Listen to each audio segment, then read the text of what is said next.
Friends, आज अपन फिर से भौतिक विज्ञान की प्रश्न श्रृंखला लेके आए हैं। कल अपन ने जो केमिस्ट्री रसायन विज्ञान के इम्पोर्टेंट प्रश्न की श्रृंखला की और आज अपन भौतिक विज्ञान यानी फिजिक्स के इम्पोर्टेंट प्रश्न लेके आए हैं। अपने प्रश्न है जो 1 नंबर प्रश्न है आपका, आवेश का मात्रक है।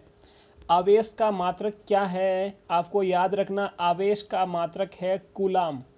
आवेश का मात्रक है कूलाम। ठीक है दोस्त। प्रश्न नंबर 2 है, ओम का मात्रक क्या है। मात्रक से आपको हर एक एग्जाम में क्वेश्चन पूछ लिया जाता है। ओम का मात्रक क्या है। ओम मात्रक है यानी ओम किसका मात्रक है। ओम है प्रतिरोध का मात्रक है। ठीक है, ओम प्रतिरोध का मात्रक है। प्रश्न नंबर 3 है आपके सामने, चुंबकीय फ्लक्स का मात्रक क्या है। चुंबकीय फ्लक्स का मात्रक क्या है तो आपको याद रखना, चुंबकीय फ्लक्स का मात्रक है जो वेबर है, वेबर। ठीक है दोस्त। अगला प्रश्न है 4 नंबर प्रश्न है, विद्युत जनित्र किस सिद्धांत पर कार्य करता है। विद्युत जनित्र की बात करें तो ये विद्युत जनित्र यानी जनरेटर है जो शादी विवाह में अपन जो काम में लेते हैं एक बिजली लाइट के रूप में। तो विद्युत जनित्र किस सिद्धांत पर कार्य करता है तो ये विद्युत चुंबकीय प्रेरण सिद्धांत पर कार्य करता है। ठीक है। अगला प्रश्न 5 नंबर प्रश्न पूछ रहा है, घरों में विद्युत संयोजन किस क्रम में किया जाता है। अपने जो घर में जो लाइट फिटिंग होती है या फिर अपन ये बोल सकते हैं जो लाइट की हर एक उपकरण में, बल्ब, पंखा में जो भी है तो वो किस क्रम में होता है संयोजन। ठीक है, तो आपको याद रखना है समांतर क्रम में। ठीक है, समांतर क्रम में यह संयोजन होता है। घरों में विद्युत संयोजन वाला ये समांतर क्रम में संयोजन होता है। ठीक है। अगला प्रश्न है 6 नंबर प्रश्न है आपका। 6 नंबर प्रश्न पूछ रहा है, फ्यूज तार। फ्यूज तार किस मिश्र धातु का बना होता है। फ्यूज तार सीसा प्लस टिन का। आपको याद रखने की यदि ट्रिक इसमें है तो ये आपको याद रखना है, जो CT यानी जब भी जैसे ही आपका फ्यूज तार जलता है या उसमें शॉर्ट सर्किट होता है तो एक CT के रूप में आपको याद रखना है। C और T बोले तो सीसा और टिन।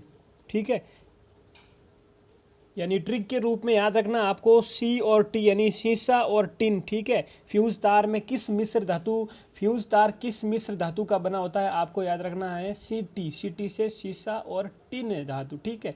अगला प्रश्न है 7 नंबर है, मोटर कार। इंपॉर्टेंट प्रश्न है और हर एग्जाम में इससे प्रश्न है दर्पण से रिलेटेड पूछ लिया जाता है। मोटर कार ड्राइवर की सीट यानी ड्राइवर की सीट के पास जो लगा होता है दर्पण, जो पीछे का दृश्य, रियर व्यू का आपका अर्थ है पीछे का दृश्य देखने के लिए कौन सा दर्पण उपयोग में लिया जाता है आपको याद रखना है उत्तल दर्पण। ठीक है दोस्त, उत्तल दर्पण आपका जो है पीछे के दृश्य के लिए। और आगे जो लाइट होती है गाड़ी की लाइट में परवलयिक दर्पण बोला जाता है, पैराबोलिक उससे दर्पण का प्रयोग किया जाता है। ठीक है। प्रश्न है 8 नंबर है इंपॉर्टेंट प्रश्न ये भी, चंद्रमा की सतह से यानी चंद्रमा की सतह से या इस प्रकार प्रश्न पूछ लेता है, अंतरिक्ष से आकाश को देखा जाए तो यह दिखाई देगा।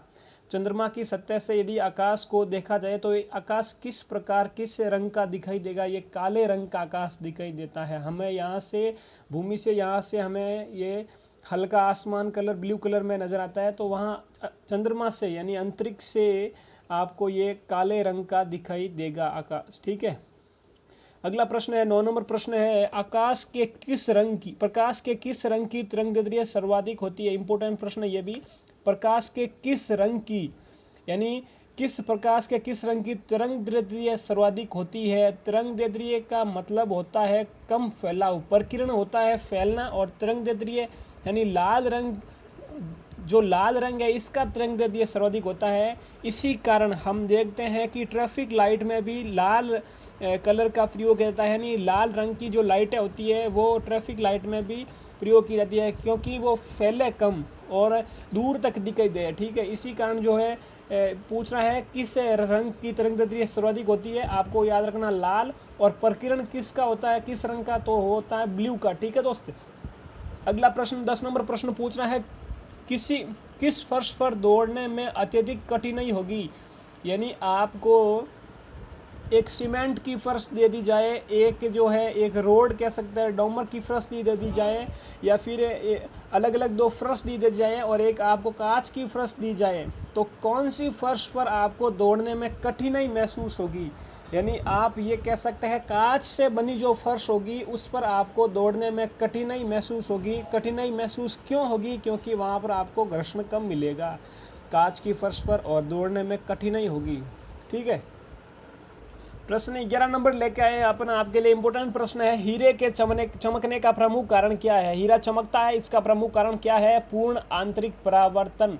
प्रकाश का पूर्ण आंतरिक परावर्तन याद रखना, ऑप्शन में मिलेगा अपवर्तन मिलेगा, परावर्तन मिलेगा, आपको पूर्ण आंतरिक परावर्तन मिलेगा, तो आपको पूर्ण आंतरिक परावर्तन पर क्लिक कर देना है, ये आपका हो जाएगा सही, हीरे के चमकने का प्रमुख कारण। ठीक है, अगला है इंद्रधनुष बनता है। अब इंद्रधनुष बनता है तो इसका जो कारण तो हो गया प्रकाश के वर्ण विक्षेपण के कारण। और एक बात हमेशा आपको याद रखना, इंद्रधनुष जो है जैसे बारिश के टाइम सूर्य के विपरीत दिशा में बनता है, ये आपका सूर्य के विपरीत दिशा में बनेगा इंद्रधनुष। ठीक है दोस्त, सूर्य के विपरीत दिशा में बनेगा, यानी इधर आपका सूर्य है तो इंद्रधनुष सामने बनेगा, क्योंकि जो बूंद होती है, जल की बूंद से प्रकाश की किरण जाकर आगे जो है अलग अलग भागों में विभक्त होती है, कलर यानी अलग अलग जो रंगों में विभक्त हो जाती है और इंद्रधनुष का निर्माण होता है। ठीक है, और ये कारण इसका है प्रकाश का वर्ण विक्षेपण का, यानी किस कारण है? प्रकाश के वर्ण विक्षेपण के कारण इंद्रधनुष बनता है। इस प्रकार प्रश्न आपको पूछेगा, ऑप्शन ये मिलेगा। ठीक है, अगला प्रश्न है 13 नंबर प्रश्न पूछ रहा है, किसी रोगी को दूरदृष्टि दोष है, यानी कोई व्यक्ति है जिसको दूरदृष्टि दोष है, तो वो कौन से लेंस का चश्मा यूज लेगा? कौन से लेंस का जो चश्मा यूज लेगा? तो आपको याद रखना उत्तल लेंस का वो चश्मा यूज लेगा। यानी अपन बोल सकते हैं यदि दूरदृष्टि दोष है तो उस व्यक्ति को दूर की वस्तुएं तो दिखाई दे रही है लेकिन निकट की वस्तु दिखाई नहीं दे रही है। और अब आपको ट्रिक बोले तो आपको याद रखना है यदि दूर दृष्टि दोष है, ये दूर और ये निकट है। ठीक है, यहाँ पर लिख देना आपको उत्तल लेंस, यहाँ लिख देना आपको अवतल लेंस। अब याद कैसे रखना है? छोटा वर्ड है, 2 वर्ड है, दूर, तो आपको उत्तल भी छोटा वर्ड है, अवतल से तो छोटा ही है, छोटा छोटा एक तरफ और बड़ा बड़ा, इसमें 3 वर्ड है, इसमें 4 वर्ड है, यानी बड़े बड़े एक तरफ। यानी आपको छोटा दूर में आपको उत्तल लेंस का यूज लेगा और निकट दृष्टि दोष में आप अवतल लेंस का प्रयोग लेगा। आप ट्रिक के माध्यम से याद कर सकते हो इसका, और इसका हो जाएगा अपना दूर दृष्टि दोष है तो वो उत्तल लेंस का प्रयोग लेगा। ठीक है, प्रश्न नंबर है 14 नंबर है, पानी से भरी टंकी अधिकतम दाब अनुभव करेगी। यदि कोई टंकी है जो पानी से भरी हुई है तो अधिकतम दाब अनुभव कौन सी जगह पर करेगी? यानी ऊपर की ओर, मध्य की ओर या पेंदे में? तो यदि पानी से भरी टंकी अपन देखते हैं जो अपने घरों पर जो पानी से भरी टंकी होती है तो वो पेंदे में यानी नीचे की तरफ ज़्यादा दाब होगा, और पानी भी जो नली से जो पानी आएगा तो वो भी मतलब एक प्रेशर के साथ आएगा। ज़्यादा पानी से भरी होगी टंकी तो पानी भी प्रेशर के साथ आएगा और वो दाब वो पेंदे में लगेगा, आपको याद रखना है। 15 नंबर प्रश्न है जिसका आंसर आपको देना है कमेंट बॉक्स में। प्रश्न है, टेलीविज़न का आविष्कार किसने किया? आविष्कारों से रिलेटेड में एक वीडियो अच्छी क्लास ट्रिक के माध्यम से बनाऊंगा, वो आप ज़रूर देखना, आगे आने वाली क्लास में मिलेगी। लेकिन इसका जवाब आपको कमेंट बॉक्स में देना है, टेलीविज़न का आविष्कार किसने किया, और ये आविष्कार का नाम आपको देना है कमेंट बॉक्स में। क्लास अच्छी लगे तो लाइक करें, साथ ही चैनल को सब्सक्राइब करें ताकि आपके पास जो भी क्लास हम यहाँ पर अपलोड करें तो आपके पास पहुँच सके। और अपने इस पेन पेपर स्टडी पर अभी चल रहा है राजस्थान आर्ट कल्चर, दुर्ग वाला टॉपिक चल रहा है, और दुर्ग यानी किले दुर्ग, और इधर साइंस की 2-3 क्लास में लेकर आऊँगा, जो भी यानी फिजिक्स, केमिस्ट्री और बायोलॉजी के जो इम्पोर्टेंट प्रश्न हैं उनकी श्रृंखला में यहाँ पर लेके आऊँगा। क्लास अच्छी लगे तो दिल से लाइक कर देना और अपना ख्याल रखें। तब तक के लिए बाय बाय, टेक केयर।